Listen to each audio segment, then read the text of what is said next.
Security in 2020, the challenges ahead and blockchain technology to the rescue.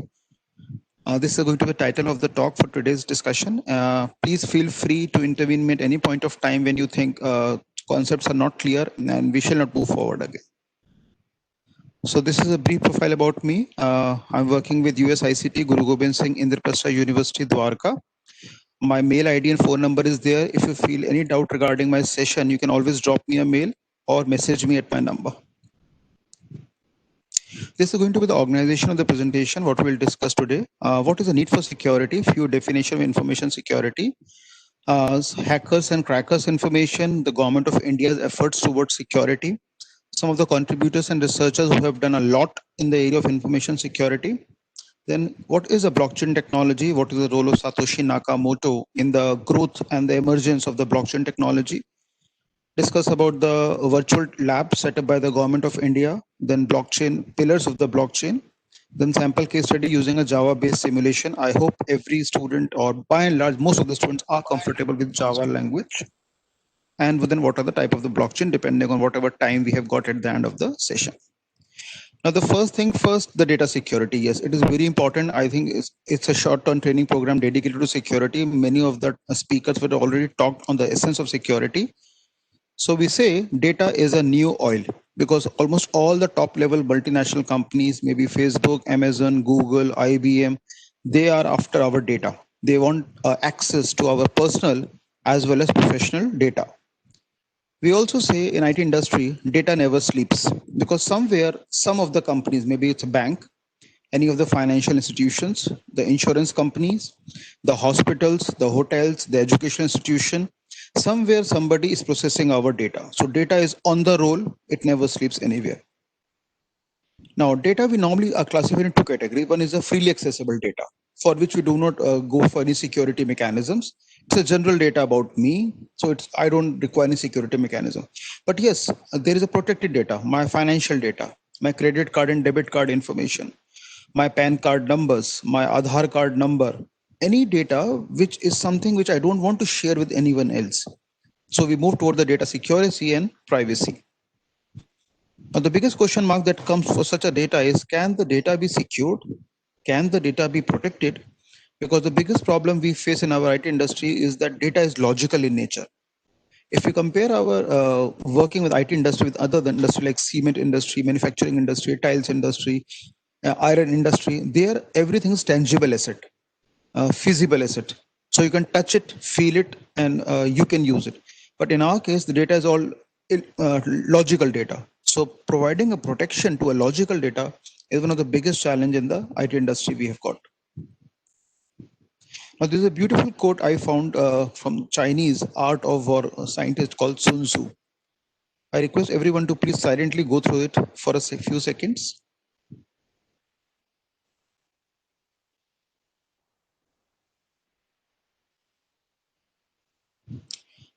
Now, in simple light, what does it mean? It may happen that in the entire life cycle of the software, the data may never get hacked. But having said that, it does not mean we should not take any prevention and the precautionary measure to protect our data as such. And let me tell you, most of the Chinese are doing a wonderful job in working in the area of information security. Though we know China for all the bad reasons, but if we talk only the technical aspect of it, not the political aspect of it, then they're doing a wonderful job. They have worked a lot in the area of information security. And if you see the research papers, if you see the work they have done, it's impressive, no doubt about that. So simple statement, if one cannot prevent the breach of the data, it's always better to secure the data in order to prevent its misuse, because it's very, very difficult to have 100% safe and secure data. Somewhere, some breaches will be left out either intentionally or unintentionally by the programmers, the coders, or the developers. And single breach is good enough for the hackers and crackers to breach into the working of the software or to breach into the network and gain access to the data. So we say in very general definition, information security, it's a practice of defending information from unauthorized access. That is, without my permission, nobody should be allowed to access and use my data. Disclosure of the data, disruption of the data, destruction of the data, its modification, its nature and format, and recording by unlawful means. So my say, my yes is very important. Anyone else to gain access to my personal as well as the professional data as such. Without my say, nobody should be allowed to use my data. That is why we see in airports and in the metro station there's surveillance cameras, and they always say you are under surveillance. So they are telling us that yes, we are being observed by third-party vendors. So actually, who we are afraid of? Who are the real enemies of the information security world? So we got a hacker, and we say he is a person who seeks and exploit weaknesses in a computer system, or in general any of the wired or the wireless network. And the hackers can be motivated by many reasons. Some of them could be profit. They want to earn quick money, or they want to launch a protest against the policies of the government, or they just take it as a challenge that can I do it? Can I have the vision, the power, and the ability to break into the network? Or just for the sake of fun and enjoyment to show their friends that yes, I can do it. You can't do it, but I can do it. So there are multiple brands and categories of the hacker. And we have also got one of the India's best known hacker by the name Ankit Fadia. So around 20 years back, he started work and he did excellent work in the world of hacking. He was a school dropout from DPS RK Puram in Delhi. He never went to any formal engineering college. But then what he started off at that point of time, even Microsoft was impressed by his work. And he works as a freelance programmer for the Microsoft. Even he's written books, how to go for the hacking of the Microsoft Windows operating system. But he works in the area of ethical hacking. Now, there is a very thin line of difference between the hacking and the ethical hacking. Maybe I work as a good ethical hacker during the daytime, and in the night time, I might work as a professional hacker for some community or for some organization. We have also got crackers. These are the person who breaks into computers, whether as a computer criminal. So they are deadly and they are dangerous. So we call them the black hat hacker, or they could be simple computer security experts, and we call them as a cracker. So it depends upon the dual role a person play. Again, it's a very, very thin line of difference. A same person can act as a hacker when we call them black hat hacker, or he may act as a cracker, helping the government to plug in the security loopholes. So it is actually the white hat hacker, then we commonly use the word as a cracker. Then we have also got another category of the person from whom we are afraid of. They are called script kiddies.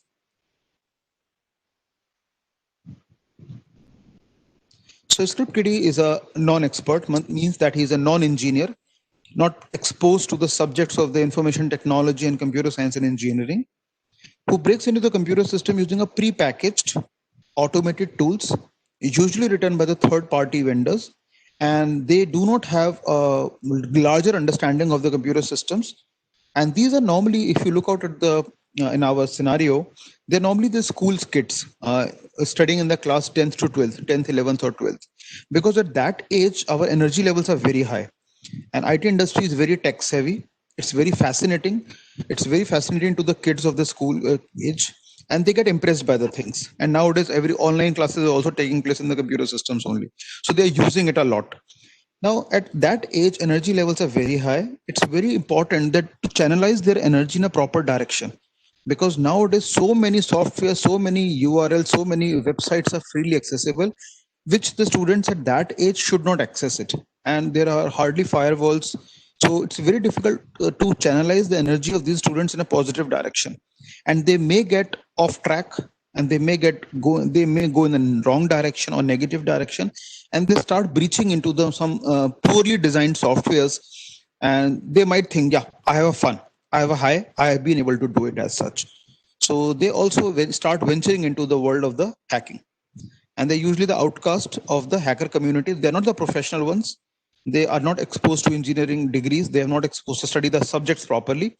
But yes, they know something or the other. They know some few things about databases. They have a knowledge of Python, because nowadays even school kids are being taught Python. They are being taught SQL language also. So they have a knowledge, not professional level, but yes, bit knowledge. And then they start using that knowledge to maybe do something which is unlawful, which they should not do at their age. Then we got a professional guys, the hacktivist. Now he is a person who utilizes technology to announce a social, ideological, religious, or a political message. So they are the professional ones who have got distracted in their professional life, or maybe they have got their own ideologies in life and they would like to share it with others. They want to influence the mindset of the other person by designing websites or by hosting the softwares or designing a software which do actually the brainwash of certain categories of the people. So in general, what they do, they normally deface the government websites or they launch the denial of the service attack. So these are the actually threats to the information security world. We've got a hackers, crackers, script kiddies, and hacktivists as such. And there's always a race between a security expert and a hacker. Because we always say on a scale of 1 to 10, if the programmer stands somewhere around, let's say 6, 7 or 7.5 or 8, then a person who is actually a hacker or a hacktivist, he stands somewhere around 9 or 9.5 because he's far better than a programmer, very good in mathematics and very good in algorithm, because these are the something prerequisite in our information security world. Now let's quickly go through the efforts by Government of India, what they are doing. So they have set up an organization called CERT. It's called Computer Emergency Response Team. The name was first coined at the CMU, the Carnegie Mellon University. And the Government of India set up a CERT. They have set up the DSCI, Data Security Council of India, in association with NASSCOM, the ISEA, Information Security Education and Awareness, and the Data Security Virtual Lab, which is being collaborated with IITs, the ISC Bangalore, and many other technical universities. So this is a site and the portal of the CERT. I would request to you go through the site. They are one of the pioneers in the India. They are doing a lot of work in the area of information security. And they were the first company also to report the vulnerabilities in the Zoom software somewhere around the March end or the April first week.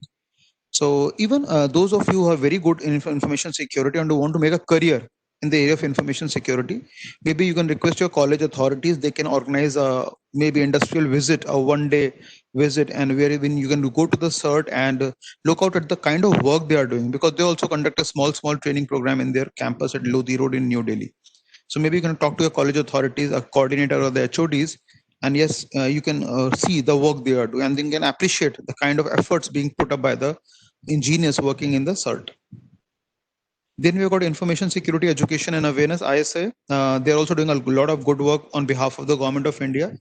You can go to the portal and request them to organize a one-day webinar or one-day seminar in your college where they can give you good hand knowledge of the latest being come in the area of the information security. So they conduct certain paid courses, they conduct certain free courses also. So if you're government college, they will all the courses will be free, of course, that is for sure. They will not going to charge anything. Then this is good. Data Security Council of India. The membership is free of cost. So I will advise all the students who are participating in this course, they can go and register themselves at the Data Security Council of India portal, and you will get access to memberships.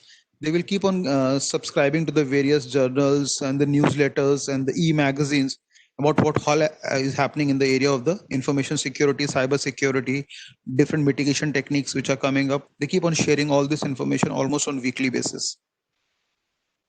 Now let's come to the main core area, the blockchain technology. So what the blockchain technology is and what are the prerequisites I require to go and understand this area of the technology. First and foremost, we need to have a good knowledge of information security, that is cryptography and network security. So if I come to academic, I must have gone through the initial chapters of William Stalling book, or by even the Behrus Forouzan book is equally good enough, because those are the chapters that give me the brief details about the cryptographic technique. Because we normally divide the cryptography into two categories. We have got symmetric cryptography and the asymmetric cryptography. In the symmetric cryptography, I think majority of us know that we use a single key both for carrying out the encryption as well as the decryption. But in asymmetric cryptography, we use a pair of key, public and the private key, for carrying out the encryption and the decryption.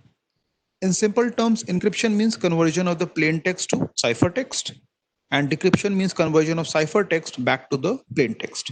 So we need to have a good knowledge of the cryptographic technique because they become very handy. Now there could be plethora of cryptographic technique. We have got a monoalphabetic substitution cipher technique, polyalphabetic substitution cipher technique. We have got a Caesar cipher, we have got Veneer cipher, a rail fence cipher, affine cipher. Many number of cipher techniques are already there. So even if you are new to the area of cryptography, start with the small cryptographic techniques like Caesar cipher. If I take an example, the general equation that goes is P plus K mod of 26. That means the plain text value plus I add the key, and the value of the key for Caesar cipher is just 3, and it's the same. Then we say mod of 26. So why 26? Because 26 are the alphabets in the English language. Now, if we say that 26 are the alphabets in the English language, that means my cryptography is dependent on the language. So what we are studying in a Behrus Forozan book or the William Stalling book, where all the equations we do a mod of 26, that means we are only using for English language.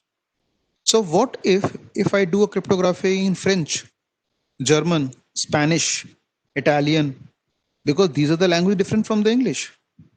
And leave alone these foreign languages, what about the Indian languages? We have got 22 Indian national languages almost by the Constitution of India. We have got Tamil, Telugu, Malayalam, Hindi, Konkani, Sanskrit. That means I can take the cryptography to these native languages also. Because if in the entire world, 80% of the people who know English language are the hackers, I have to protect my software from these 80% professional hackers. But if I design, develop, and deploy my software in any of these languages who are non-English and Indian languages, at least hardly 20% of the world people in the know about Malayalam, Tamil, Telugu, Konkani, Bengali. So I need to protect my software or my network only from these 20% people. So I've been able to protect my softwares and network from just by the switchover of the languages from the English to non-English languages. In our university, in our lab, we have got Swinger Lab. I will share the URL also. We did this thing and we did the cryptography in Hindi. And what we, because Hindi has English has a 26 language character set. Hindi has a 52 language character set that includes the consonants and the vowels. So we were able to provide better security to our softwares and network just by the switchover of the language. So what we did from English to Hindi and then Hindi to Gurmukhi. So we do bilingual translation. And we did not perform any change in the mathematical operations. The mathematical operations were intact as they are. We just switched over the languages as such. And if you look at the Chinese language, the Mandarin, the Draconian language, they have got around 1300 characters in their character set. And that's quite a huge language as such. So just by the switchover of the languages, by selection of the language in which you are coding, or by in which you are handling the plain text and the cipher text, it becomes very easy as such. And nowadays we have got the Unicode character set that supports almost all the languages which are being spoken and written worldwide. So you can go for internationalization, what we call I-18N, that supports almost all the languages which are being spoken and written in the worldwide. So we will have the, just like we got the English A, we have Hindi A. English B, we have Hindi B. In English, we have got C. In Hindi, we have Ka. Then D in English, then D in Hindi. Then F in English, F is not in Hindi. So we can do a lot of language translation from character to character by providing a, and that will help in getting a information security. Then yes, having once we have the knowledge of cryptographic techniques, we can have a good knowledge of cryptographic algorithms. So if I am looking for the information security in the symmetric cryptographic world, we'll have the DES algorithm, data encryption standard algorithm, or the AES algorithm, and advanced information security standard algorithm. Or when we move towards asymmetric category, we have got RSA algorithm, Raivis-Shamir-Edelman algorithm. So a lot of algorithms are there which I can use it in the area of the blockchain technology. But what must be used is something called the hashing, because hashing plays a very important role in the design and the development of the blockchain which I'm describing. Now this hashing could be a completely newly designed technique which can make use of the one cryptographic technique or many number of the cryptographic technique. And it can operate on the alphanumeric numbers, or it can only operate on the numbers, or it can only operate on the alphabets, and it can use any number of the mathematical operation like addition, subtraction, multiplication, division, module, any of the operation which I like as such. So I can design my own hashing technique, or I can use certain predefined hashing techniques. So that depends upon the kind of the blockchain I'm designing as well. because there are many number of the predefined hashing algorithms like message digest. So we've got the MD1, MD2, MD3, MD4, and MD5 series of algorithm. Or we can have a SHA series, SHA series, secure hash algorithm series. So we've got SHA 256, we've got SHA 512. So I can use any of those SHA series of algorithm and do the hashing in the blockchain. But then having said all that, we must have a good map skills. Map means mathematics, algorithm, and programming. So this is a deadly combination. A person who we say is good in mathematics, he is bound to be good in algorithms. And same true hold for vice versa. We'll have the mathematics, a person who's good in algorithm is bound to be good in mathematics also. And programming is, it's an art of writing the code. Even if you don't have, but if you have a good logic, if you're good in mathematics, you are bound to have a good logic also. Then slowly and steadily, you can learn the syntax of a programming language and pick up the things. So to sum up this slide, we must have a good knowledge of cryptographic techniques, cryptographic algorithms, the hashing. So I can use a message digest series of algorithm or the SHA series of algorithm, and the map skills, mathematics, algorithm, and programming. So when we talk of programming, we always say information security code should always be done in the open source languages. So it's always better to go for Python because a lot of work is being done in the area of Python. We can do it in the R, and I can use a Java as a programming language. So Java provides something called JCA. It's called Java Cryptography Architecture. It's a very good work done by the Sun Microsystem and James Gosling, where they have tried to provide various number of the classes and the packages as a part of the JCA series. So many number of the algorithms have been pre-coded, they have been predefined, and they become easy to access it and they become easy to use with it. So I will show the simulation of one of them, how to actually do the hashing. So we'll use the algorithm. What minimum prerequisites we require? We require IDE, Integrated Development and Environment Tool. So either we can use the NetBeans or we can use the Eclipse. Both of them are free of cost, open source. We can download it from the web and then use it on our systems.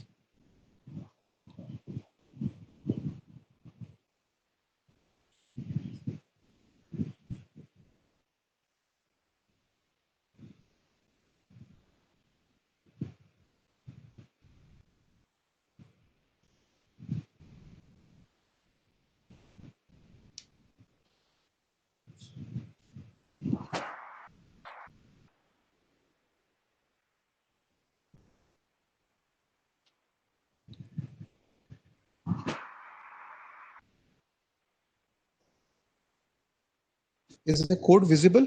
Can we see the Eclipse ID? Does anyone can say yes? Sir. Okay, fine. So we can have a look at the code. Those of the students who are having a knowledge of Java programming language, it becomes easy for them.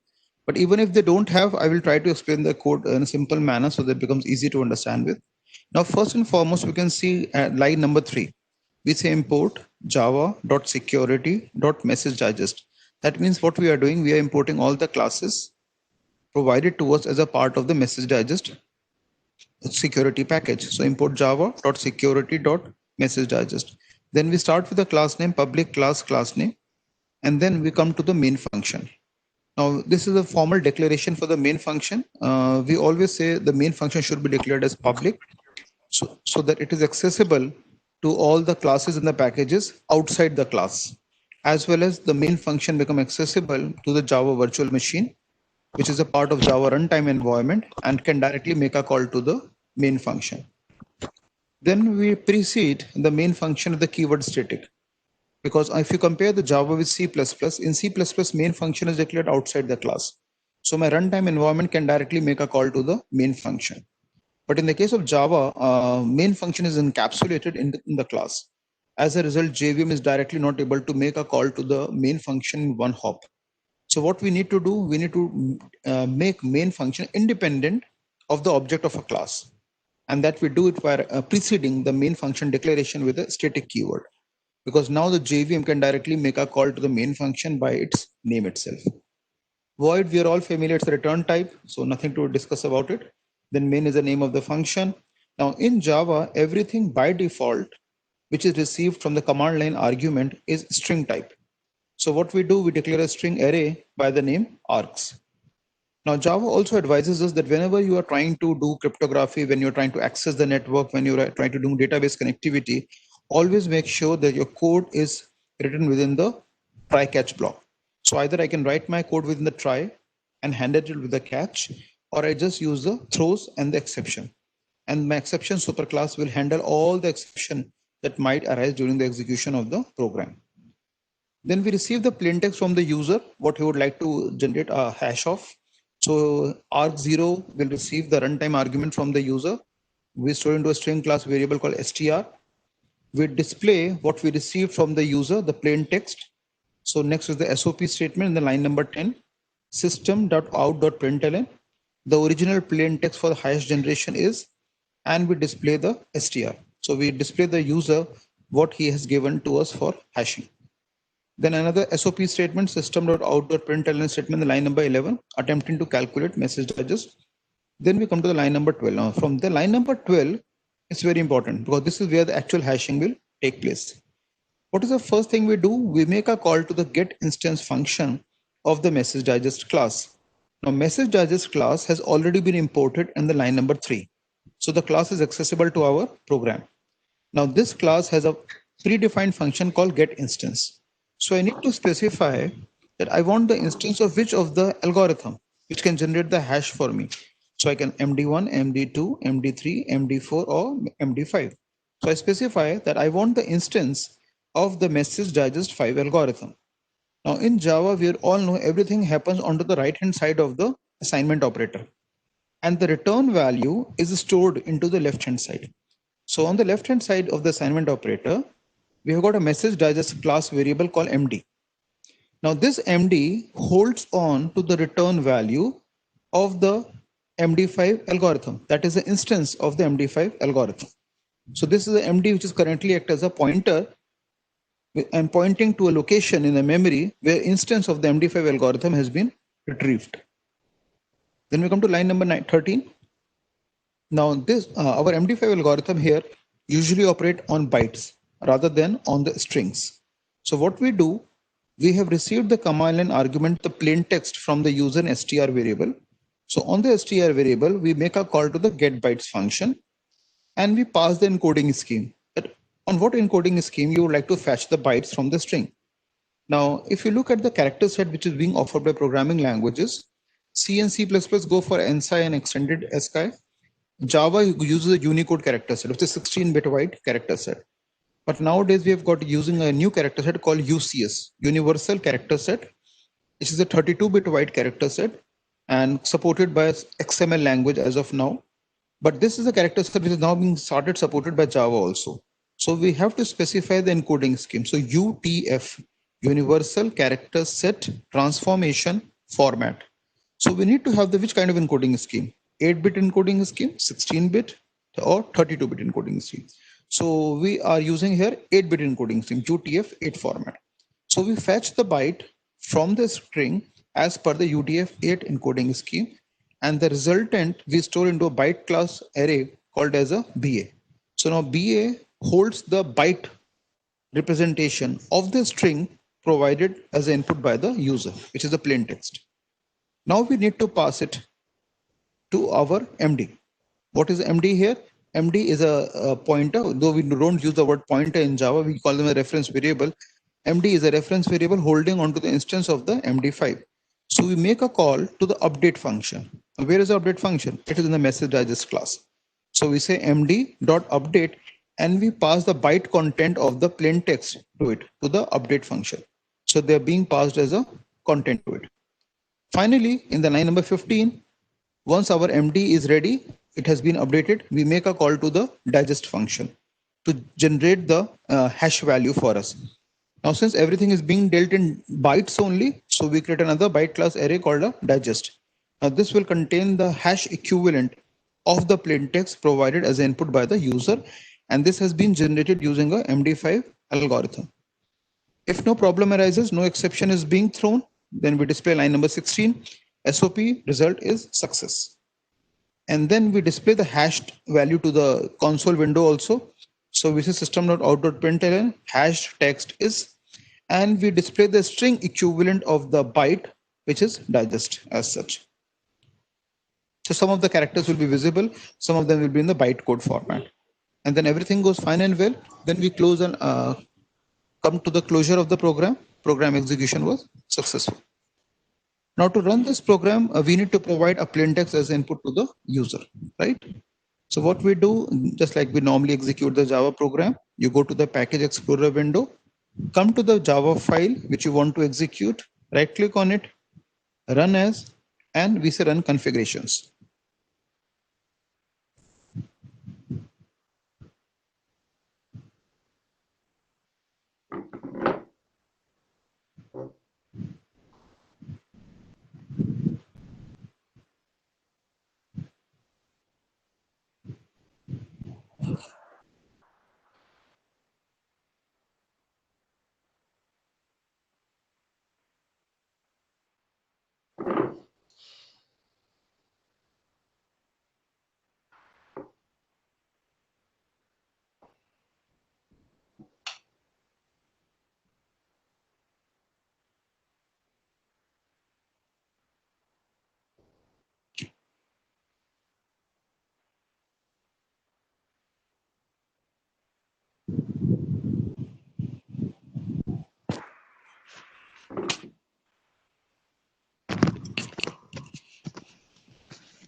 Hello. Yeah, ma'am. Vidya Yes, Kumar, please mute your mic.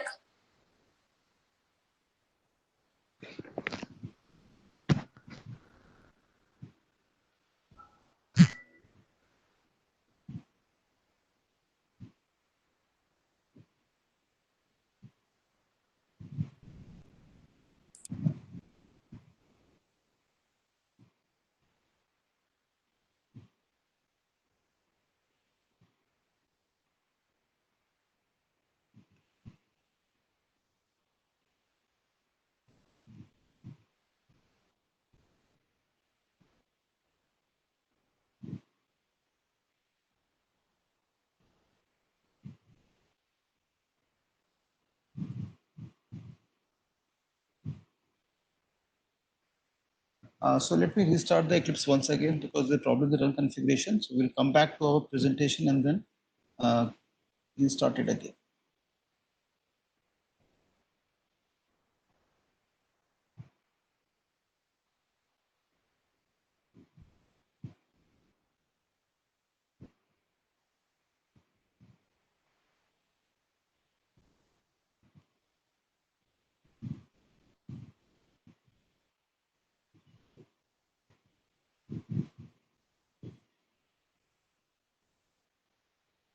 So we have discussed about the blockchain technology. We have discussed about we must have a good knowledge of these techniques and algorithms. Then we will have a look at some of the security stalwarts we have in the area of information security. So we always admire the work done by the RSA guys, the Rivas Shamir and the Edelmanel. And we would have used this algorithm in the area of the information security, the asymmetric cryptography, where we use a pair of keys for carrying out encryption or decryption as such.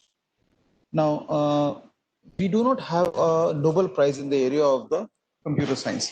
If you go to the other sciences like physics, chemistry, and biology, which have got the Nobel Prize in their area, we do not have a Nobel Prize. So equivalent prize what we have got in the area of information security is the Turing Award, which has been constituted by the ACM organization, Association of Computing Machinery.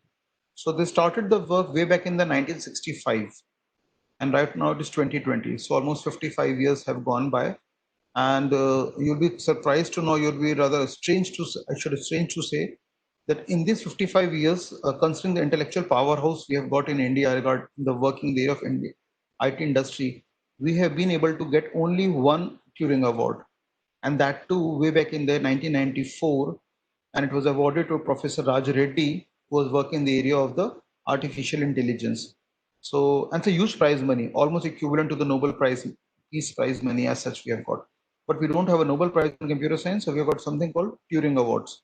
So I think all the young working in today's generation, they should aspire for doing something good or something great so that we can have more of the Turing Awards coming into our country as such. But they were able to get way back in the 2002 for their RSA algorithm. Then the other security stalwarts we have got in the area of information security, we call them as a Diffie-Hellman. Now, Diffie-Hellman did something great. What great work they do? And when we talk of symmetric cryptography, there is always a problem of sharing of a key because the same key has to be used for encryption and same key has to be used for decryption. Now, this is always a challenge, how to share a same key from the source to the destination. Because if you take some real-time examples, let's say I want to have a credit card from the bank. So what will the bank do? Almost all the private sector bank will courier the credit card to me, debit card to me, and then I will receive it. Then what? Even the nationalized bank will say, some of them courier the credit card to us, and some of them says, okay, you come to the branch of the bank and then you sign in the ledger, the register, and then we will hand over the card to you. So card get delivered to the customer. But how to deliver the key for the same card to operate upon? So till around 3 years back, most of the card companies, what they used to do, they used to send in an envelope. We used to have a carbon copy and we used to have a 4-digit or 3-digit or 6-digit depending on the bank or you are holding a card of. So they will provide us the key value and this key value will act as a PIN number. PIN number to operate upon the particular card. That's how the card used to get operated upon. So this PIN used to be sent in the normal post. No registered post, no courier post, and it was delinked from the credit card. So that envelope did not used to carry the credit card information or the debit card information. Only the 4-digit or 3-digit or 6-digit PIN number was written there in the card. So bank was using two modes. First was the registered or the courier mode to deliver the credit card, and then a normal post to deliver the key. So that no, it becomes totally. They were used to de-link from the credit card and not to send in the same envelope. Two separate posts used to come. And nationalized bank used to call them customers and they used to hand over the key or the pin to operate upon the credit card as such. And nowadays what we normally see, you receive a credit card or debit card, then you will have to go to the ATM, generate a pin number and start using it. So they deliver the card by the post or they call you to a branch of the bank, and for the pin you have to go to the ATM machine to generate upon. Now same problem was there in the case of the DES algorithm or the AES algorithm, how to handle the keys which can carry out the encryption also as well as the decryption also. And this is where DES algorithm, the algorithm by Diffie-Hellman became very handy. Hardly a 7 to 8 step algorithm, and the same key now can be transferred over the web. So I can transfer the ciphertext on the net, on the web, and I can transfer the key also on the web, which was a challenge earlier how to do it. Earlier, they used to send it by telephone, by post, by a person. They used to adopt the alternative medias to transfer the key for carrying out the decryption at the destination site. So for their work, they were awarded the Turing Award way back in the 2015, around 5 years back. And they've also done a lot of work in the area of the information security. So those of the students who are good in mathematics, those who are good in algorithms, we can go to the portals of the RSA, the Rives, Shamir and the Edelman, because they keep on posting puzzles, the mathematical puzzles, the mathematical challenges. They keep on posing the questions also, how to solve them. So now, since most of the academic classes are off, we can go to the portals and they have prize money also. So they could give some goodies also as a prize money if you're able to solve their portals, if you're able to solve the problems posed on their portals. So we can definitely log into the RSA portal. They are doing a lot of work in the area of mathematics and the information security. So just like every branch of the computer science have got some few stalwarts on the shoulders of which the entire branch stands for. In the area of the information security and the cryptography, we have got these guys. They are doing a lot of work, a lot of appreciable in the work. And our entire information security and cryptography has been the brainchild of these 5 or 6 persons only. Now, this is India's contribution. They are also doing a lot of work. So they are highly acclaimed researchers. So something what we call model figures in the area of information security. So on the left-hand side of the slide, we got Professor Anil Jain. As per the latest ranking, he is world #1 researcher in the area of computer science. And for the researcher, we always value or rank him in the H index. So Herschel's index is what the term we use for, and his H index is astronomically high. Scopus H index of 132. So a lot of creditable work in the area of the computer science has been done by him. On the person right hand side, I think most of us would have seen his face. He's Professor C.N.R. Rao, not in the area of computer science. He's a biotechnologist and working in the area of genetics engineering, chemical technology, biochemist. So his H index is 134 as of now, and he was the first person in India to score a century of H index, because he was the first person to cross a milestone of H index in India's 100, for which he was awarded Bharat Ratna also way back in the year 2014. So nothing to link to computer science, but I thought of sharing it because of the creditable work he has done, and which he also stands as a model figure for us. That's something to whom we can look forward to or emulate. So coming back to blockchain technology, the name of the person goes to Satoshi Nakamoto. So all the credit for discovering goes to him only, and he's known for inventing the Bitcoin. A lot of work has been done by him, and he also implemented the world first blockchain also, deployed in a decentralized or the digital currency format. But the big question comes that who is Satoshi Nakamoto, because we really do not have exact, we can't point to exact person who is actually Satoshi Nakamoto. So the closest resemblance what has information security world has been able to link him is Dorian Nakamoto, and because he was active in the same period as Satoshi Nakamoto was in the year 2007 to 2010. A lot of work has been done by him because he was the first person who actually came up with the concept of the cryptocurrency and moving towards the bitcoins in the area of the information security. So there are many theories that who is Satoshi Nakamoto, but we do not have a correct, precise, and a clear-cut answer that whether he's a single person or a group of person or a name of a company or a name of any anonymous hacker group or a name of any multinational company. We do not have a clear-cut idea that who is actually Satoshi Nakamoto.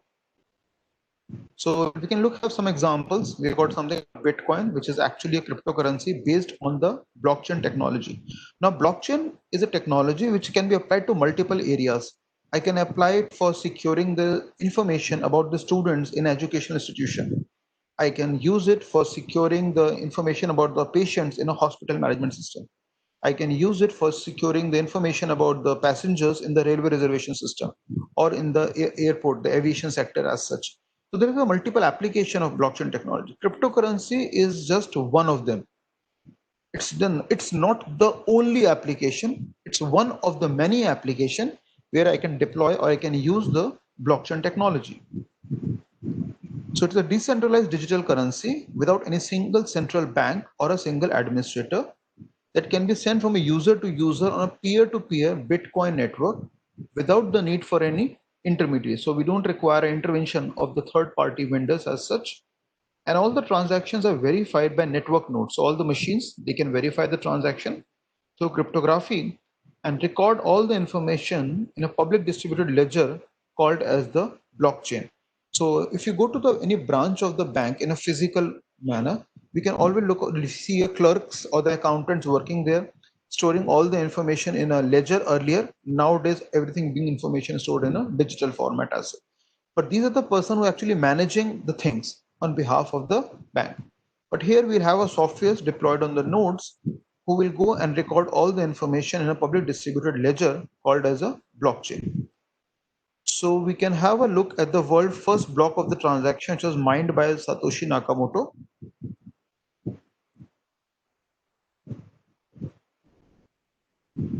So if you look at the URL here, it's called blockchain.com/btc/block/1.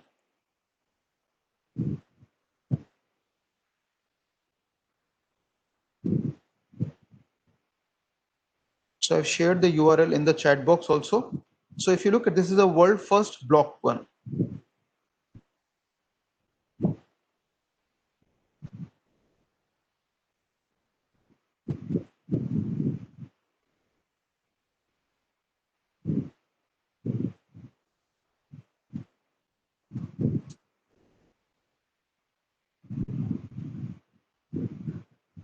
So I hope is it visible on the screen also.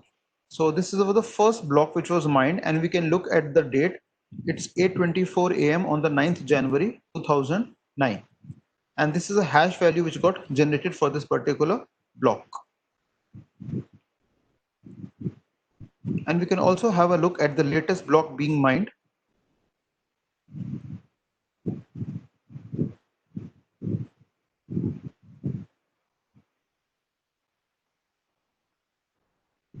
So it's 6,41,000 and the 281. That is the latest block being mined, and it's around 7th minute back.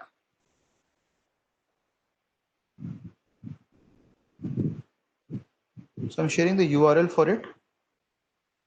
So you can also open it in your own systems and have a look at this. Is a rate at which the blocks are being created, managed worldwide, starting from 2009 to 2020. For 11 years, around so many number of blocks has been created in the area of the blockchain technology.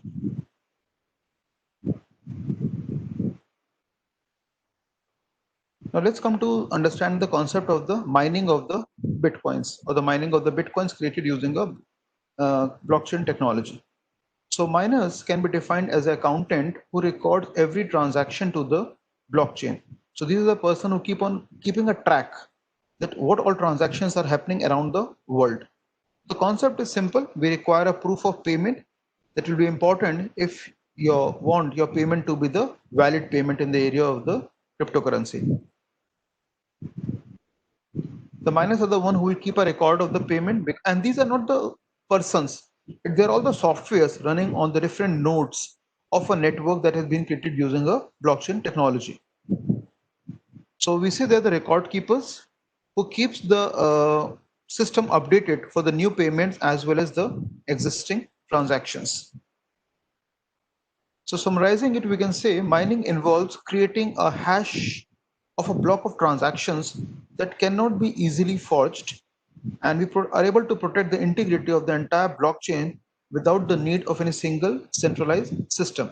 Because this is where the cryptocurrency is different from the physical currency.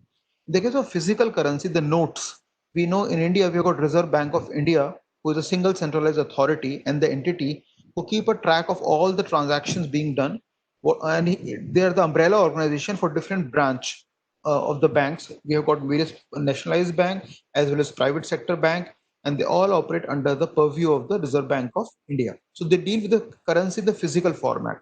But in the case of the digital format, the cryptocurrency, we do not have a single centralized entity. Rather, all the nodes of the network that participate in the blockchain network are equally capable. So every node is not a client, not a server. Every node is equally capable, equally powerful, and they all play a very vital role in the management of all the transactions in the network. So that also brings to a question of what are the three pillars of blockchain then? Who are the what are the fundamental principles on which the technology actually stands for? So first is the decentralization. We do not want to make a single entity most powerful. So with the true meaning of decentralization, we already know that we do not want to make any single central unit very, very powerful. And blockchain are autonomous, and they do not come under the working of any single centralized governing unit. That's the first principle of decentralization. Second is transparency. Let everyone see everything. So we say transparency in real life means something which got a zero opacity, and the blockchain has almost zero privacy policy. That means all the transactions are public and they can be viewed by anyone who has access to the blockchain network as such. So we don't hide the things in the case of the blockchain technology. Everything is visible to everyone. And the other third feature is immutability. Java also supports immutability, something which cannot be easily altered or modified. So we say immutability means something that cannot be easily modified, and it means that once the transaction is pushed into the blockchain, it should not be or cannot be altered. A single principle that is fundamental to the entire blockchain technology: don't give all the control to one entity, the bank. Let everyone be a powerful holder. So the trust should be shared among all the stakeholders who are participating in the blockchain activity as such. So we don't make one entity a very powerful entity. We make everyone equally powerful. All the stakeholders are equally powerful in the area of the blockchain technology. There's a very beautiful video by BBC. So I will just play that video and I hope it is audible and as well as visible to everyone.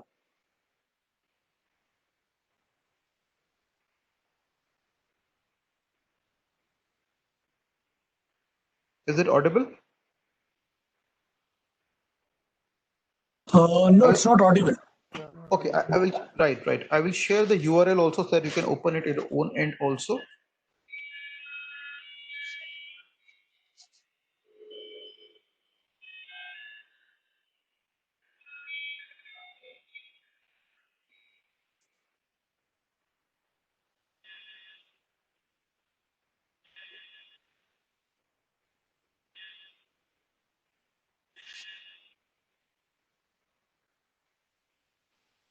So I request everyone to please open for 2 minutes, just have a look at this video. I have shared the YouTube URL for it. It's very good for the understanding of the blockchain technology.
So I hope we have been able to understand the concept of the blockchain and the cryptocurrency.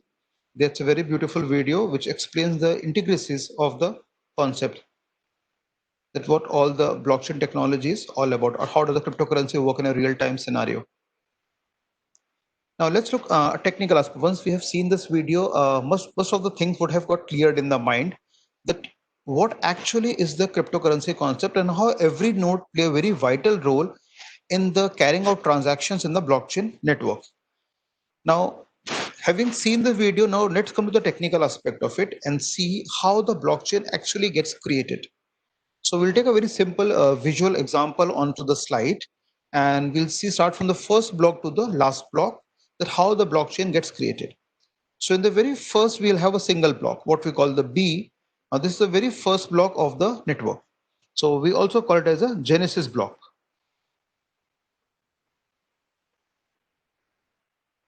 So this is the first block of the entire blockchain network, and we call it as a Genesis block. Now it is not carrying any link to the previous block in the network. It's the very first block, right? Now it will pass certain information on to the next block, right? So what this information actually carries inside it? So it will carry certain more entities encapsulating it. The first is the hash of the previous block. Now we need to use again the MD5 algorithms or the SHA series of algorithms. Now these are the algorithms now which have been used primarily for generating the hash values. So the first thing first, we need to have the hash of the previous block that will become a part of it. Second is what I am using a blockchain for. What is my purpose? What is my intention? What I am trying to secure? So it could be my financial data, my credit card or debit card information, my digital wallet information. It could be my insurance data, my policies number. It could be the banking data, my accounts number, my FDs, what I have done in the bank. Or it could be my educational institution record, my records in my university. For example, if let's say I pass out from in the year 2000 from Delhi University in BSc Maths and I've scored 77 marks out of 100 in any particular subject. Now I'm a hacker. I did not collected my degree. Neither I collected the mark sheet. Now after 20 years, I breach into the Delhi University, or for that matter, example, any other university, and I am able to tamper the information and I make 77 as 97. Now, if Delhi University or any other university has not been taking proactive and the preventive measures for securing of the records, the data become vulnerable to the hackers as such. So it's very much essential for the education institutions, because here the students can come after 10 years, 20 years, 30 years. So it's always important for all the universities or the colleges or the autonomous colleges to secure and safeguard the data of the students. All their mark sheets of all the semesters, their degree, their comprehensive mark sheet, the theory marks, the lab marks, because students can come after even after 10 years, 20 years, 30 or 40 years. For example, there are certain universities who are even 100-year-old in India. We've got Jamia Millia Islamia, we've got Aligarh Muslim University, we've got Banaras Hindu University. So these are so decades old universities. Students can come later on and they say, now you give my mark sheet. Now, if this university has not been safeguarding their records, then it becomes a big challenge for the university how to handle the records of the student. Now, blockchain can be a very simple and effective way to secure and safeguard the records of the student because they use the concept of the hashing, and we know they're immutable. So yes, they are very good effective measures. Another application we find is the hospitals. We got the EMRs, the electronic medical records, wherein we will have the hospitals, they have to keep a record of the patients, because let's say patient starts the suffering illness from the age of 40, and then by the age of 70 he has visited hospital many number of times. So hospital has to keep a track of record of the patient's history, that what all diseases he is suffering from. So this is where again blockchain can be a very handy technology to safeguard the records of the patient for many years without any problem as such. So first thing, when I will give you advice as a teacher, as a mentor, when you're working or you're taking any of the project on the blockchain technology, make sure we are clear with our problem statement. What actually I intend to do? What is my motive? What is my objective for undertaking that particular project? What I am trying to safeguard?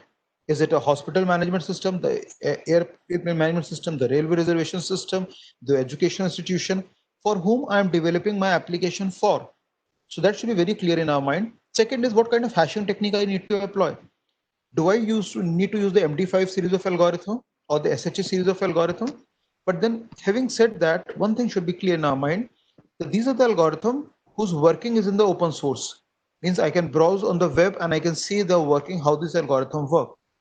But if I am a professional working for some company like Paytm or any other company who deals with the financial transactions in the real-time scenarios, so I need to design and develop my own hash techniques.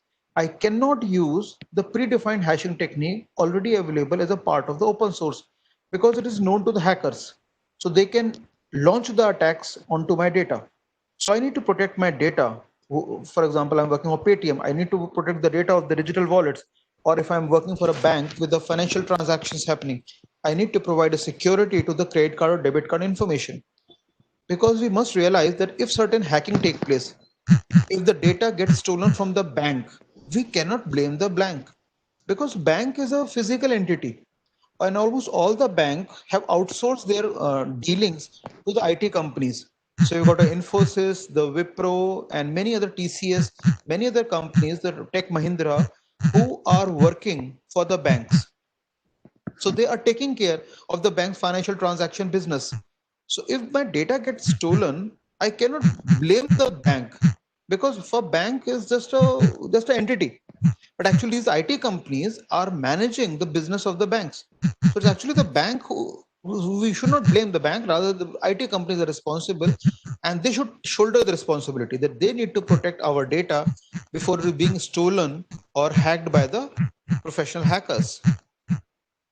Then we need to have a timestamp that when at what point this transaction was initiated and what is the hash of the current block.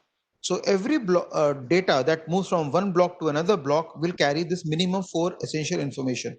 First is the hash of the previous block, then actual which data which I need to secure, the information about that data, then the timestamp, the date and the time on which the transaction has been generated, and then the overall hash of the current block. So every block will carry 2 hash values. First is a hash of the previous block, and then one is the hash of the current block as such. Now this information flows from one block to the next block. So the data flows from the Genesis block B to the block B1, then it flows from the block B1 to the block B2, which is the third block in a chain. Then the same data moves on to the third block. So we have got a block 3. Then same data moves on to the next block. So it comes to the block 4. Then the same data moves on to the next block, the block 5. And this is how all the blocks get logically connected to each other. That is why I've shown it to the hash dot marks, not the full firm line marks, because it's a logical connection. Now the only block that is different from the other block is the Genesis block because it is not linked to the previous block. The concept is similar to the linked list which you would have studied in data structures. We know each and every node in a linked list is connected to the predecessor, as well as to the next. So we have a pointers, the prev and the next, that linked get connected to each other. Same way we have got a blockchain, the chain of blocks which are linked or connected to the next block as well as the previous block. And each and every block is carrying 2 hash values, one for the previous and one is the current one as such. Leaving alone the first block, which is called Genesis block, it is not linked to any previous block because that's a very first block. So that is how we get a chain of blocks in the entire blockchain network. So this is how typically the blockchain will look like. We'll have the each and every block, and each and every block will have a number, block 0. Then the content, the first is Genesis block, so we'll have it as empty. Then we'll have a data, the timestamp, and the hash of the block 0. So hash of the current block itself. Then we'll have a block 1, the hash of the previous block 0, then the data, then the timestamp, and the hash of the current block 1. Then we'll have a block 2, block 3, block 4, and so on. We'll have the block n. So this is how typically the blockchain will look like. Now let's have a quick view at the Ethereum also, one of the world widely used good public distributed blockchain network, and that enable the developer to build and deploy various type of the decentralized application easily. So it was first of all proposed by Vitalik Buterin. He is a very good cryptocurrency or Bitcoin expert. We can browse through his profile on the web.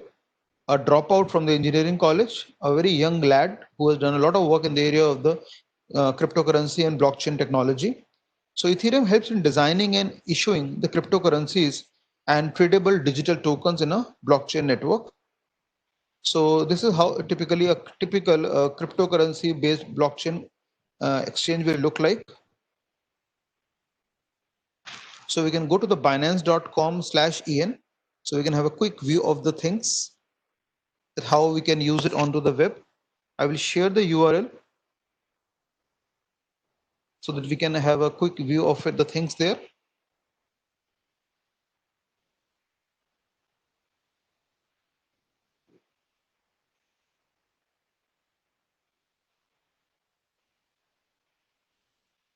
So this is how the portal look like. So we can buy and sell the cryptocurrencies in minutes. That is what they say. And they deals with multiple number of the cryptocurrencies worldwide which are possible. So we can have a BNB, the Bitcoin, the Ethereum, the Ripple, the Bitcoin Cash, and various other number of the Bitcoins which are all possible here as such. So we can have the credit card, debit card information, whatever we would like to have. We can, but we need to log in first. We need to register, and then only we can have a good understanding of the concept of the crypto. It's just like a SEBI. We have got the Bombay Stock Exchange. It's the same way, stock exchange for the cryptocurrencies in the digital world, wherein we can deal with the cryptocurrencies, and it shows their last price and the corresponding changes which has been done in 24 hours.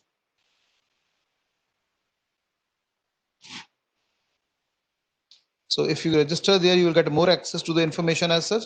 You can download their app also on your mobile phone, and then you can have a look at this cryptocurrency which are all possible.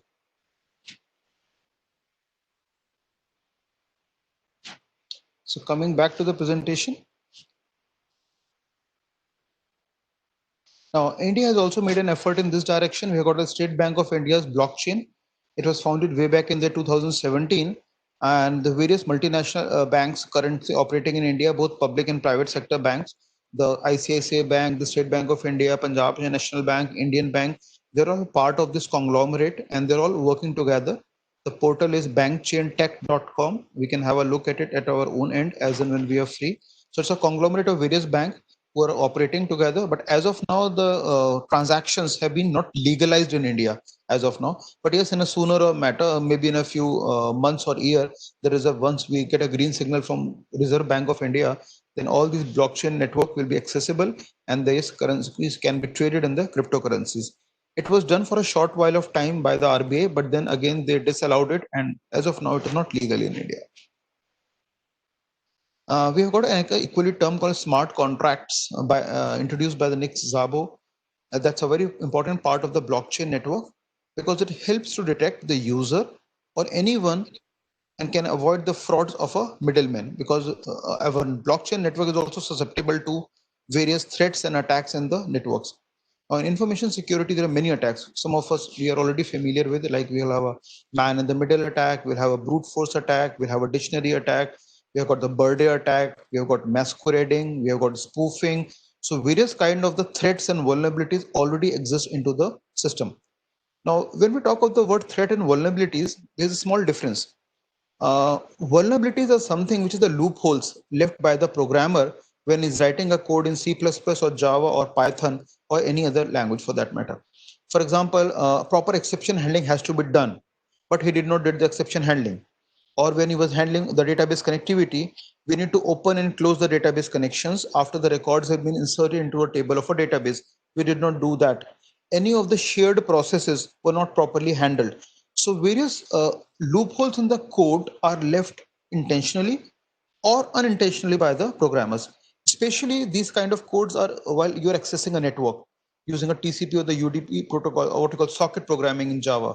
When we do a socket programming, when we do database connectivity, when we do file handling, when we're opening a file for writing operation, not properly closing it down. Same way when we're opening the file for reading operation, again, we're not closing it down. Or whenever I do a financial transactions on the network. So I need to make sure that at all these point of time, I should handle my code very carefully, because even if a small iota of bad code is written by the programmer or a poorly designed code is written by the programmer, the same problem can be exploited by the hackers or by the attackers as such. So when we use vulnerabilities are actually the loopholes within the code. which you have written in C++, Java, Python, or R for that matter, maybe in the MATLAB also for that matter. Now, when the same vulnerability that exists in the code become a threat for the very existence of the software as such. So threat is a logical entity. And when the same threat is exploited by the hackers or by the crackers, they become the attack. And attacks are difficult. Once they are launched into the network, then a huge damage is done in the network. And by the time the security expert come to know, a lot of damage has been done. For example, around 2 weeks back, Twitter accounts were hacked by the professional hackers. So almost the account of many celebrities, maybe Donald Trump and many other celebrities, to name a few, from the US and in the Europe and the Japan and the India were exposed. So even a company who magnitude of Twitter could not prevent the accounts or could not prevent the hackers from accessing the account of its own celebrities as such. So these hackers are very smart, they're very clever, professionally they are very sound, they have a good knowledge of mathematics and programming, they can write their own algorithms, quickly develop the new kind of the hashing technique, and they're able to breach into the network and launch the attacks onto the networks. So these smart contracts allow anyone to trade currency, property, or any valuable things within the blockchain technology network, all in a hassle-free manner. Simply speaking, it's more like a if-else statement. If something goes good, then what will happen? If something goes bad, then what will happen? So you need to identify the guidelines within the blockchain network. So some of the features, if a particular condition is met or fulfilled, then a particular condition will take place. And if a particular condition is not met, then some other task will take place. So these terms and conditions are written within the smart contract, which is when it is signed between the source and the destination as such. So smart contracts are the committed lines of code. That simply means that when an outline of an event takes place, the smart contracts are usually triggered on their own. We'll take an example of a quick understanding. For example, in a corporate organization, if the targets are reached, then normally the bonuses are given to the employees. Now here we give the reward to the miners. If they are good in doing handling or managing the transaction, quick reward is given to the miners because we need to reward people for the efficiency and managing the things properly. So bonus is basically the process that happens when the code or the target get completed. Let's take a very simple example of this slide. A predefined contract is signed between the parties, let's say the policy holder and the insurance company. And these are coded into the smart contract and cannot be changed without the all parties knowing it. So terms and conditions are decided. A policy holder who is holding insurance policy from a company, he and the company decides on certain terms and conditions in the contract that we say are the smart contracts in the blockchain network. Now, after a certain amount of time, a certain events take place.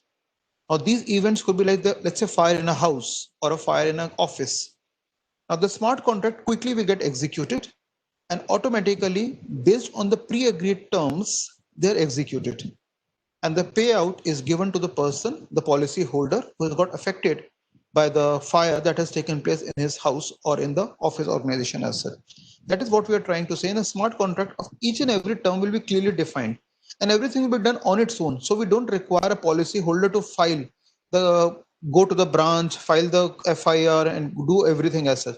Moment he says that if this thing has happened, some eventuality or calamity has taken place, all other nodes in the network will verify that yes, this has taken place. Immediately the insurance company will make a bailout package and give the proper remuneration or give the proper money to the person depending on whichever policy is holding in his place as such. Yeah, now we can have a quick look at the IBM blockchain. IBM has also done a lot of work in the area of the blockchain technology. So as and when you get a find, you can log on to the portal of the IBM blockchain, where they have given certain academic access also, research purpose, and otherwise everything is motive or what we call proprietary softwares are there, with the help of which we can penetrate or become a part of the blockchain network. Then for academic, if I want to go to the Blockchain Council, it's a very good council.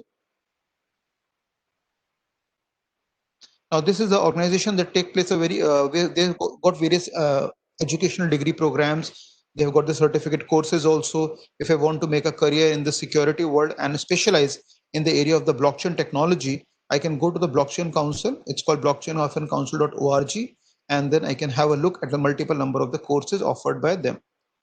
There's also another good course by the name of the Blockchain in the Cloud Computing, which is going to be offered by IIT Madras. So I think today is the last date, yes, 29 July. So it's a IIT Madras Advanced Certification course in software engineering for cloud, blockchain, and the IoT. So it's a 9 months course, a quite long course because they're covering 3 technologies: the cloud, the blockchain, and the IoT. It's a very elaborative course. Even we can those students who have got an interest in it and would like to make it as a career, they can go and become a part of this advanced certification program.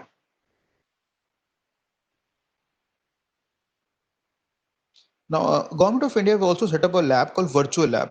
It's called the Blockchain Enabled Virtual Lab, which is a joint collaboration by the IIT, the ISC, and the multiple number of all the universities also who are a part of this network as such. So this is I'm sharing a URL. You can also open a same thing at your end.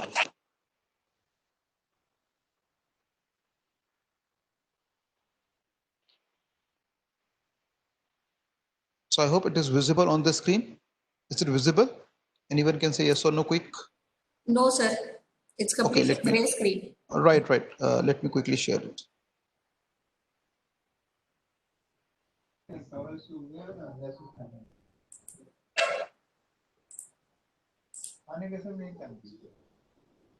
Is it now visible?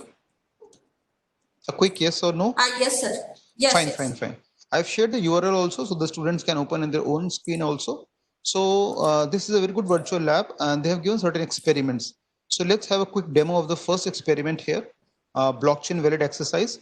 Now 4 nodes are there as a network. Now I need to establish a logical link or a connection between the nodes of the network. So what I do, I click on the source node. I say A. So I click on it. I click on the destination node B, and I can see a logical link get established between the node A and the B. Now that's a first link that got established between the 2 nodes participating in a blockchain network. Now I need to further go on and establish more link. So I click on the source node A, and I click on the next destination node D, and I can see a logical link get established between the B and D. Again, I need to go further. I click on the D and I go on the C. So again, a logical link get established between the node D and C. Now, since if I'm a first person, I would like to check what I am doing is right or wrong. So what I do, at the bottom, you've got 3 buttons: validate, reset, and the hint. I click on the validate. Immediately I get a notification it is a valid. That's a big relief to me that whatever I was doing was perfectly fine as such. So that my first blockchain is perfectly proceeding in a right direction. Now I do a silly mistake. What I do, I click on the source C and I click on the node B. Now, for me, if I'm a first time user, for me it's just a logical link, but I would like to check whether it's right or wrong. So I click again on the validate push button, and it prompts me it is invalid. So I get number 2 notification, it is invalid. Why it is invalid? Anyone who can give me the answer for this? Any student? Why the transaction becomes invalid? Yeah, because a loop get formatted, and we do not want any loop formation to take place in a blockchain network. What we want, all the blocks should be logically linked or connected to each other. So for this reason, my blockchain which I was creating, which was valid till the last transaction, has immediately become the invalid as such. So that's very simple blockchain valid exercise offered by the virtual lab. We can go to a bit more advanced, and we click on a button called initiate open ledger experiment. And we come to the next experiment offered by the virtual lab of the IIT. It's a very good example. Again, we can see we go to the options. Now it says enter the name of the user A. So let's say the first name is Amit. Now, would I want to transfer certain money? I say okay, transfer $1,000 to Amit. So I enter the figure 1,000 and I click on the submit button. So I can see on the canvas area, the system has transferred $1,000 to Amit. That's fine. Now, do I need to proceed ahead? I say yes. I enter the name of the second person, let's say Amita. Now, will the Amit transfer certain money to Amita? Let's say $500. So Amit has transferred $500 to the Amita. So I get a second block. So system has given Amit $1,000. From the $1,000, Amit has transferred $500 to Amita. Then it prompts me the question, do you wish to continue? I say yes. I got a third person. Let's say her name is Anita. Now, Amita can, let's say, transfer $200 to Anita. And then I can see at the figure here. So Amit is richer by $1,000 by first transaction. After second transaction, both Amit and Amita are having $500 each. Then after the second transaction is over, Amit is still having $500. Now Amita and Anita are having the 250. Amita has transferred $200. So Anita is having $200 and Amita is having $300. So that is how I can keep on developing more nodes within the network, and all the transaction from one node to the other node can be visualized. They've also given instructions here. So if you got any doubt, any problem, you can always manage the things here. Then we can go to another small experiment here. Talk of the initiate immutability experiment. Now here, multiple blocks have already been given to me with certain amount of transactions already been accomplished in them. So A has transferred a certain amount of money to B, B has transferred a certain amount of money to C, and that's how the transaction have been done. Now I need to place these transactions which are encapsulated in a block, and I need to place this block onto the node. So what do? I click on the block and I place it onto the node A. I click on the block B, I make it a part of the node A. I click on the block C and I make it a part of the node A. So first node of the blockchain network has now got 3 blocks inside it. Then I need to load the block A into the second node, block B into the second node, and block C into the second node again. Then I repeat again, block A, I load it into a node C, block B, I load into a node C, and block C, I load into a node C. Now I want to check whether what I am doing is right or wrong. So I've got a validate button at the bottom of the entire nodes. So I click it here and a notification will come that it is valid because I have been successful in loading properly all the blocks within the nodes of a blockchain network. No sequential disconnection has taken place. All the blocks are logically connected to each other as well, because blocks are linked with the hash values of the previous block. So if you don't place the block properly, then it becomes a problem. Then the hashing get disturbed and immediately transaction will become invalid. Let me show you that also. So I reset it.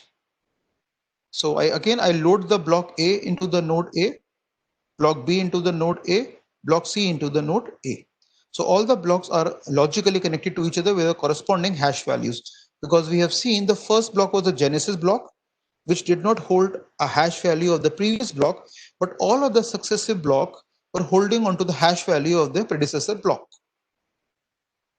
So I load the block A into the node B, block B into the node B, block C into the node C. Then block A into the node C. Now I load block C into the node C, followed by the block B into the node C. Now intentionally or unintentionally a mistake has been committed by me and the hashing has got disturbed. Now the blocks are, though they are connected, but they're not connected as per the hashing sequence. So if I click on the validate button to check, so immediately a notification will come, a second notification will pop up. Order of the block is different and therefore it is a invalid transaction because I have disturbed the sequence of the blocks, which I should not have done it as such. So this is how the typically all sequence of blocks should look like. All the block logically connected to each other and placed in a proper order because they're all linked or connected to each other as per their corresponding hash values as such. So that is all from my side. If there's any question of any of the student who would like to ask, I'm open to it. Please go ahead. Can you send me the link for this, please? Yeah, ma'am. I've already posted in here in the chat box. Okay. It's already there. Hello, Rahul sir. Yeah, please go ahead. Yeah, sir. We are getting that these days scammers are phishing our money and converting into blockchain and cryptocurrency. Yes. So there is any procedure to find that where the that money has gone.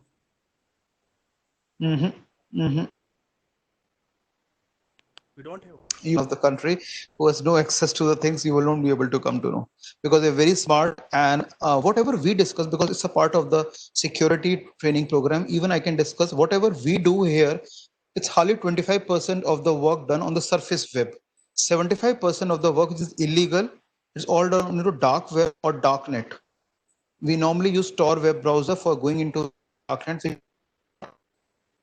go for it because it's illegal activity. But it's a lot of work which is being done in the cryptocurrency illegally. The sale of the nuclear submarines, the pornographic sites, the illegal weapons, the casinos accessing sales of the illegal weapons, the trading in the cryptocurrency and digital world. It's all happening in the dark web or darknet, which is illegal to access in almost all. In India, so yes, it is 100% illegal. And same way it is illegal to access in other countries, where we can see hundreds and thousands of credit card and debit card numbers which are being sold by these hackers, because once they get access to the network of the banks, they are able to steal the information and the banks are not able to come to know about it. But having said that, I always say banks are not to be blamed. Banks are the tangible entities, they are the physical branches as such. Almost all the banks have outsourced their work to the IT companies. It is these IT company who have to shoulder the responsibility, that they need to safeguard the interest of its customer as such. So a lot of things is happening which we will not be able to come to know. That is what your question is. Any other question? Hello. Yeah, please go ahead. Sir, when the first blockchain was established, sir, Yeah. then every blockchain is linked to each other, right, sir? Yes. If we vary the first blockchain, sir, then it will be varied in every blockchain, sir. You cannot modify or alter the transaction once it has been recorded. You can't do that because all the blanks are hash values. They're linked to each other as such. Even if I'm able to penetrate into the network, I'm able to tamper the block 0. But I will not be able to tamper the block 1 content. So after block 1, block 2, block 3, they're all safe and safeguarded.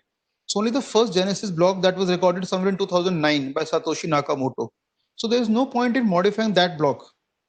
And in intermediary block, if you're that skilled as a programmer or the mathematician or a developer, that you're able to breach into the blockchain network and you're able to modify the intermediary block, then yes, you have made a mark. Then you have done something which has not been done till now as such. So it's all the blockchains, since they're hashly connected, so it's become very difficult to breach into them as such. So modifying the first block will not serve much purpose to my wisdom and knowledge. Okay, sir. Thank you, sir. Any other question? Sir, how many maximum number of computers will you connect in a system, like in a distributed system? Yeah. How many numbers we can maximum number? No upper limit. No upper limit. I haven't come across anything, but there can be upper limit on the things as such. Okay, but the system performance will be good, no, sir? Yeah. But nowadays we have got distributed computing and so many other paradigm. RAID architecture is coming. So nowadays there's no problem. The entire world is in the world of distributed network. So we are not overloading any single server. We are not deteriorating any performance. All the nodes have their own identities, their own IP and MAC addresses. So there's no issues regarding performance also. I don't think so. I work in the area of cloud computing. I haven't came across the issues of the performance. But the storage will be more, no, sir, compared to nowadays this. Even storage also there is not an issue.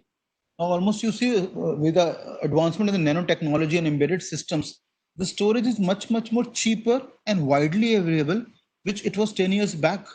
Nowadays even systems they come with a 16 GB of RAM or 32 GB of RAM, which is actually the space for the hard disk around 8 or 10 years back, and hard disk is running into terabytes and petabytes. So there is no dearth of the storage space also. Absolutely, that's my experience. Experience can vary from person to person. Yes, My experience is now it's no problem at all.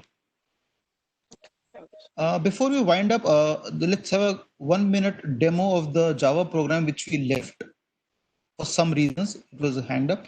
So we have seen the message digest code, and we can click on the message digest.java, right click, run as, and then in the run configuration, what we do here, we pass the plain text. So what do we do here? We pass, let's say, the enrollment number of a student 1234, then his name is Amit, and then his email ID is amit@gmail.com. So that becomes my plain text. It is alphanumeric in nature. It is containing special characters also, @ dot, and it is having alphabets and number both. So I pass it as a plain text. and then I run. So I can see in my console window, the hash value has got generated by the MD5 algorithm. So in the console window, I can see original plain text for the hash generation is 1234 Amit and the email ID amit@gmail.com. It has been received as a runtime argument from the user, stored into a str variable. Then in the line number 10, I display to the user. Line number 11, I start calculating the hash. Line number 12, I get the instance of the MD5. Line number 13, I get the byte from the string, which has been provided as an input by the user. That is 1234 amit@gmail.com. Then I pass it to the update function. And in line number 15, I generate the message digest, the hash value of the plain text provided by the user using the MD5 algorithm. And then in the line number 19, I display the same thing to the user. The hash text is, and this becomes visible. Now this is a string equivalent of the hash value which has been generated in bytes by the algorithm as such. Now, since it is a bytecode format, so we can see certain of the characters are truncated and we're not properly able to read it. So we can display the output in bytes also, and it will be able to display it. So that is how we generate the hash value for our academia and research purposes. But again, what I said earlier, if I'm working for a professional company, let's say the ICICI Bank credit card department or the Paytms or any other company dealing with the digital wallet, I will have to use my own hashing technique. I will not use the predefined hashing algorithms available in the MD series or the SHA series, SHA series, because they're working, their strategy is known to the hackers also. So I will have to do multiple number, rather hundreds and thousands of hashing technique I need to design. And I can always take the help of the predefined cryptographic techniques in algorithm, like Caesar cipher, the Veneer cipher, the Railfan cipher, affine cipher. I can take them, I can build them, or I can merge two of the techniques together to create a third technique. That is my wisdom as a programmer. Or I can design my own hashing technique altogether, which can take only working with algorithms. So I can take a part of DES, I can take a part of AES, merge the two, and bring my own algorithm. So we have got many number of algorithms there already as such. But as a professional working for some company, I need to design my own hashing technique. This is an example being shown only for academia, for the first-hand knowledge of the hashing technique. Any other doubt, any other question?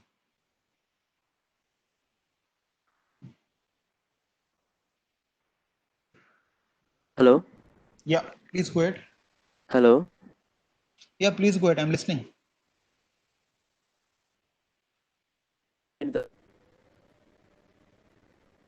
Say again what you're saying.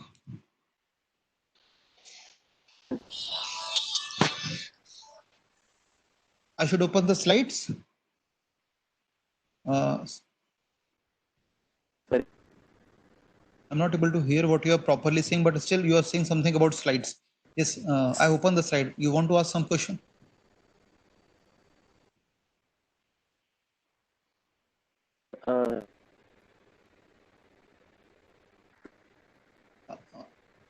Can you please write in a chat box window so that I can actually understand what? Experiment here in the slides. Which one? The block diagrams? The block diagram regarding connection of this one? Chain of blocks?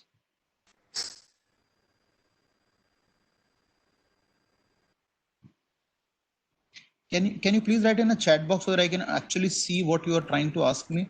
I'm not able to hear properly because there is a network issue. If you can write in a chat box, I can be able to see your question properly. Sir, Or you can always drop me a mail at rahul@ipu.ac.in.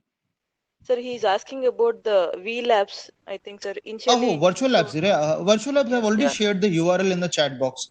You can access the virtual labs. They're all free of cost.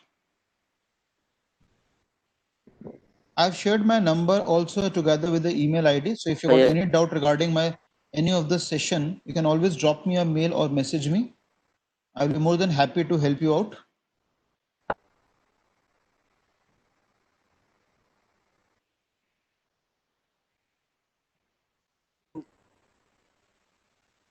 Sorry, very sorry. I'm not able to hear. You can message. You can drop me a mail. Drop me a mail after the session is over. Okay. I have shared my mail ID. So whatever your doubt or query is there, I will sort it out. No problems. So that is all from my side. Yeah, thank you, sir. My Thank you for pleasure. the informative session, sir. I hope participants have enjoyed. Thanks a lot, sir. Sir, kindly share your PPT to my mail ID, sir, so that I can Sure, forward sure. them. Yeah. Thank you, sir. Thank you, Thank you Bhavna. so Thank you much. for inviting me to deliver a talk. It was a great interacting with all the participants. So thank you.